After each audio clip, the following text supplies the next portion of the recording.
আজকে আমাদের বিষয় কর্কট রাশি। কর্কট রাশির ছেলেমেয়েরা কেমন প্রকৃতির হয়ে থাকে। দেখুন, কর্কট রাশির যে প্রতীকী চিহ্ন জ্যোতিষশাস্ত্রে আমাদের, সেটা হলো কাঁকড়া। আর কাঁকড়ার বাইরেটা কেমন শক্ত, ভেতরটা কেমন নরম। তো এই রাশির ছেলেমেয়েরা বাইরে থেকে দেখতে যেমনই শক্ত, ভেতর থেকে কিন্তু ততটাই নরম প্রকৃতিরই হয়ে থাকে। তবে এদের সঙ্গে যারা মিশবে একমাত্র তারাই বুঝতে পারবে যে এরা কতটা কোমল স্বভাবের হয়ে থাকে। মনের মতো বন্ধু না পেলে এরা কিন্তু সহজে তার সঙ্গে মিশতে চায় না। তবে এরা যাদেরকে ধরে তাদেরকে কিন্তু সহজে ছাড়তে চায় না, সেটা যে কোনো রিলেশন হোক বা বন্ধুত্ব হোক। সেই রিলেশনটা কিন্তু জীবনের শেষ দিন পর্যন্ত কিভাবে রক্ষা করবে সেই চেষ্টা করে। এবং জীবনে যদি কোনো ঘটনাতে এরা আবেগ, দুঃখ পায় বা ভালোবাসা, কষ্ট, এরা যেটা জীবনে পায় সেটা কিন্তু সহজে এরা ভুলতে পারে না।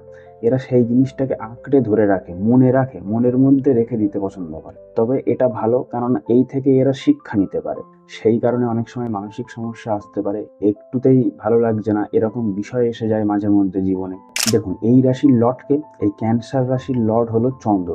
আর চন্দ্র হলো আমাদের মন, স্মৃতিশক্তির কারক গ্রহ। তাই এরা কিন্তু কোনো ঘটনা সহজে ভোলে না, সেটা যে কোনো ঘটনাই হতে পারে।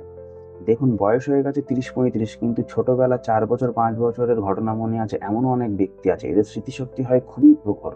কাজের ক্ষেত্রে মনের মতো যদি কোনো কাজ পায় তাহলে কিন্তু এরা খুব মন দিয়ে করে।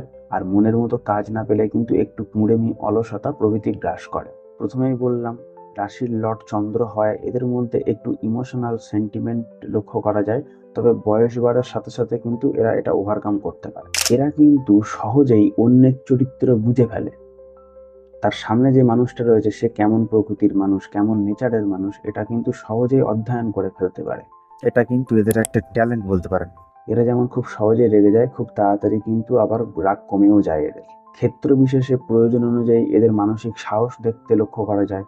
এদের জীবনে এমন পরিস্থিতি আসে যে জীবন বহু পরিবর্তনময় হয়ে থাকে এবং আর্থিক অবস্থা অনেক উত্থান পাতানের মধ্যে দিয়ে চলে। এরা অযথা অর্থের অপচয় করে না, তবে যেখানে অর্থের প্রয়োজন সেখানে অর্থ খরচ করতে পিছপাও হয় না।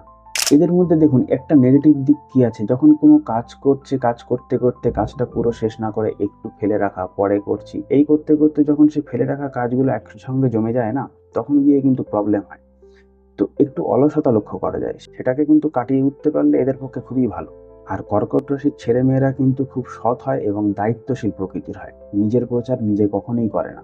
এরা খুব শৌখিন হয়, সংসারকে খুব ভালোবাসে, সংসারকে গোছাতে ভালোবাসে। দরজা, জানলা, বিছানার চাদর চেঞ্জ করে সুন্দর করে সংসারকে সাজিয়ে তুলতে এরা ভালোবাসে। যদি প্রেম ভালোবাসার দিক বলুন, তো এরাই কিন্তু হয় প্রকৃত প্রেমিক। নিজের জীবন সঙ্গিনী বা স্ত্রীকে কি করে ভালোবাসতে হয় এরা কিন্তু খুব ভালোভাবেই জানে। এবং নিজের স্ত্রীর জন্য জীবনের সমস্ত সুখ স্বাচ্ছন্দ্য বিসর্জন দিতে কিন্তু এরা প্রস্তুত থাকে, তবে লোক দেখিয়ে কিছুই করে না। তো এই ছিল আজকের ভিডিও। আপনারা বুঝতেই পারলেন যে কর্কট রাশির ছেলেমেয়েরা কেমন প্রকৃতির হয়ে থাকে। তো ভিডিওটা যদি ভালো লাগে একটু লাইক ও সাবস্ক্রাইব করে দেবেন। ভিডিওটা শেষ পর্যন্ত দেখার জন্য আপনাদেরকে অসংখ্য